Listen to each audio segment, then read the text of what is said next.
ಖುಷಿಯಾದ ವಿಚಾರ ಆಕ್ಚುಲ್ ಆಗಿ ಅಣ್ಣವ್ರ ಮೇಲೆ ಯಾವ ರೀತಿ ಅಭಿಮಾನ ಭಕ್ತಿ ಇದೆ ನಿಮಗಿದೆ ಅಂತ ಕೇಳಿದಾಗ ಖುಷಿ ಆಗುತ್ತೆ.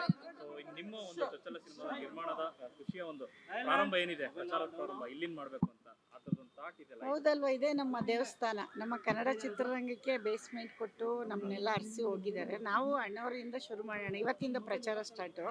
ಫಸ್ಟ್ ಇವ್ರಿಗೆ ಪೂಜೆ ಮಾಡಿ ನೆಕ್ಸ್ಟು ಮುಂದಿನ ಕೆಲಸ ಮಾಡೋಣ ಅಂತ ನಮ್ಮ ಟೀಮ್ ಜೊತೆ ಡಿಸ್ಕಷನ್ ಮಾಡಿದೆ. ಆಯಿತು ಅಂತ ಹೇಳಿದ್ರು. ಬಟ್ ನೀವೆಲ್ಲ ಬರ್ತೀರಾ ಅಂತ ನಂಗೆ ಅಷ್ಟು ಐಡಿಯಾ ಇರಲಿಲ್ಲ. ಸುಮ್ಮನೆ ನಾವು ಹೋಗಿ ಮಾಡಿದ್ವಿ, ನೀವು ಬಿಡಬೇಕಲ್ಲ, ಓಡಿ ಬಂದುಬಿಟ್ಟಿದ್ದೀರಿ ಅಷ್ಟೇ, ಇದೇನಿಲ್ಲ. ಒಳ್ಳೇದು ಜನ ನೋಡಲಿ.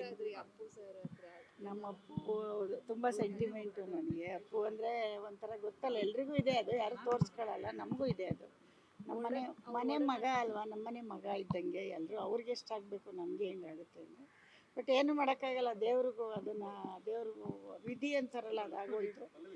ಬಟ್ ಅಮ್ಮೋರು ಆಶೀರ್ವಾದ, ಅಮ್ಮೋರು ಇಲ್ಲಿ ನಮ್ಮ ಕನ್ನಡ ಚಿತ್ರರಂಗಕ್ಕೊಂದು ಲೇಡಿಯಾಗಿ ಇಷ್ಟೆಲ್ಲ ಕೊಟ್ಟೋಗಿದ್ದಾರಲ್ಲ, ನಾವು ಅವ್ರ ಆಶೀರ್ವಾದ ತಗೊಂಡು ಮನೆಯಿಂದ ನಾವು ಯಶ್ಚಿಗೆ ಅನುರಾಗ ಅರಳಿತು ಪಿಕ್ಚರ್ ತೋರಿಸಿದೆ 5 ತಿಂಗಳು ಮಗು ಇದ್ದಾಗ.